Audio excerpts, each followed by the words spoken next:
Hello, this is Mike, NoStressMike.com. Okay, what I want to do is I want to talk about shotguns. And in particular, I want to talk about using the shotgun, or the shotgun itself, and using it in combat. Some modifications, if you're going to use your shotgun in combat, some modifications you may want to think about. So here it is. What I've got here, I only have one. This is mine right here.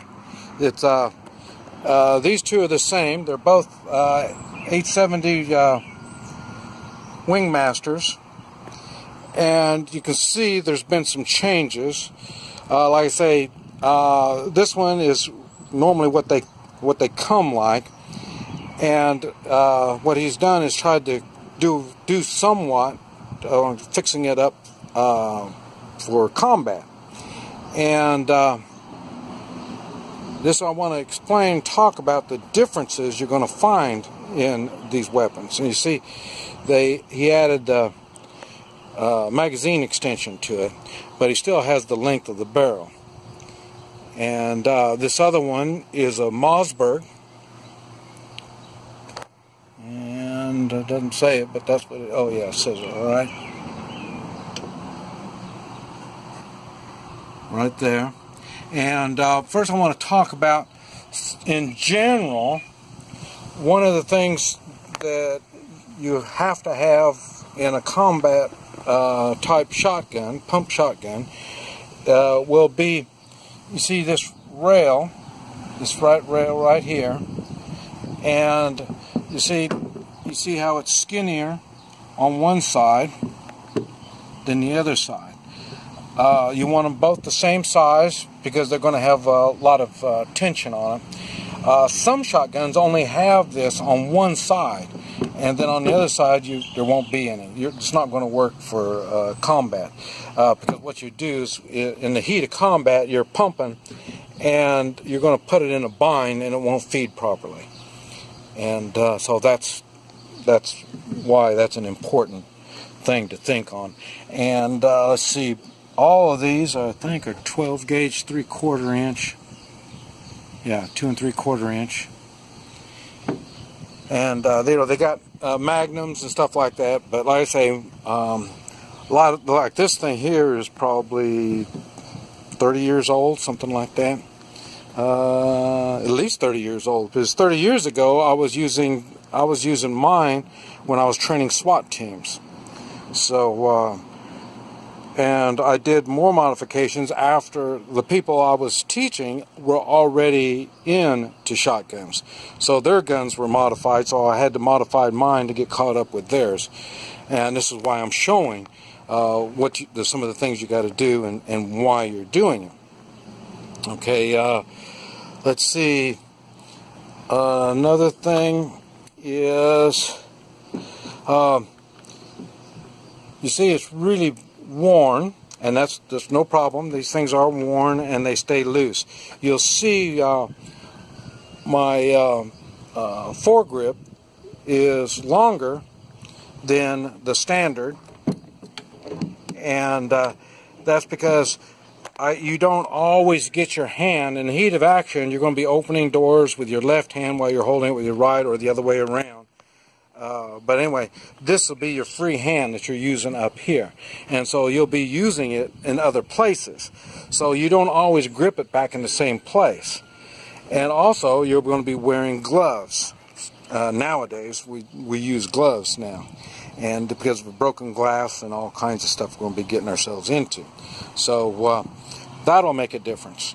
So and I've seen some that have a handle stuck out, like my friend's AR does, got the handle, and they'll have those on there. Now, I don't know, I've never used one, but to me, the less things you have on it, the more slim, the easier it is to handle and stuff like that. Like, see, he's got shotgun shells on his handle. You know, see, I don't have them at all on this stuff. On mine, it's not on there at all. And they got all kinds of ways to hold extra rounds. But like I say, I'll be using a bag on that. And talking about that, this is my carrying case, and the sling that I use is the same sling that is on the my bag. And so I just take it off the bag. So in other words, when I'm not using it, the shotgun is in the bag. So, but while I am using it, it'll be off. And then, like I say, that's what these are. I got these. So then, when you have it on the side like that, it tends to tilt your gun to the side. And so then I have it like that, so it's on a sling, much more comfortable. This thing here won't quite work so well. But like I say, it's just, at least I can sling it if I have to. There's other, with my handle being short like this, there's less to work with. And like I say, you can on these cut probably about that much off of the stock, and then you can put your sling on that right there. So then that'll give you, so it'll hang a little bit better. As you can see, at one time I put my sling up on top. This piece here I had mounted on the top, and then that's what I would use. Because like I say, my specialty is close quarters, so you don't really use a sight. So that really wasn't a big deal. Now also on mine, at one time I had, this was cut out, slots was cut, so it was more like a muzzle brake. But like I say, the metal isn't strong enough, and all the shots that fired through, they started breaking those things off. So that's not a good deal.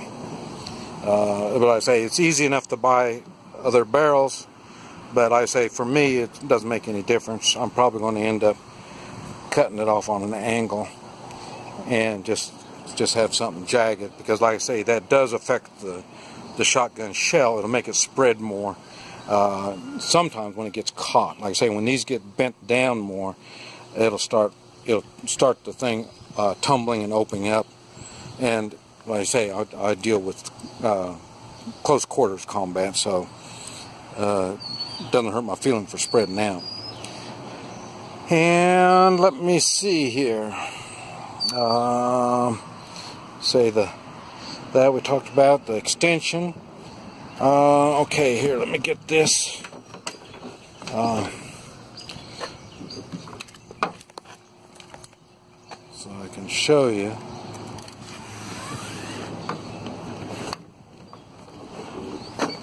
See, there it is. And I say with the sling, this would be the sling right there. Ammunition there, and then I got another bag for ammunition that I carry also. That's the down part of a shotgun, is the ammunition takes up a lot of space. That's why I say the shotgun is a support weapon.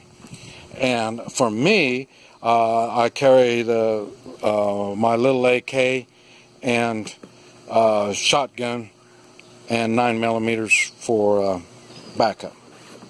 But you see, it slides out easy enough, and I say it goes in easy enough. So, but that's why I'm set up like that. And even this, you can, with molly straps on there, you can hook it on the side of your backpack. Or like I say, we have all-terrain vehicles we use. So these are all different things we can use to carry these things around, in case we're not carrying it on our bodies themselves. But anyway, I say the shotgun is a support weapon, and this is stuff that I wanted you to kind of think on. I've got another thing right here that I'm thinking about putting on, and it'll hook on to the magazine extension, and the battery, or the flashlight, will be hung on that. and then I can have it there, and then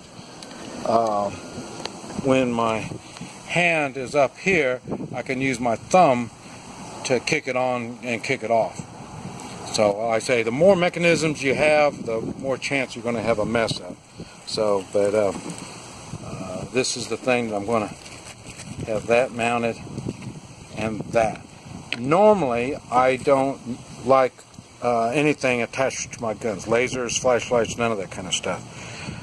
But in this particular case, I'm going to be applying this in another way of using it. It'll be for clearing buildings and stuff like that. So then I may use it. Otherwise, I'm really set up for outdoors. And like I say, in open areas is where I am. But like I say, by mounting that, I'll be able to start using it in close quarters, and we'll see from that.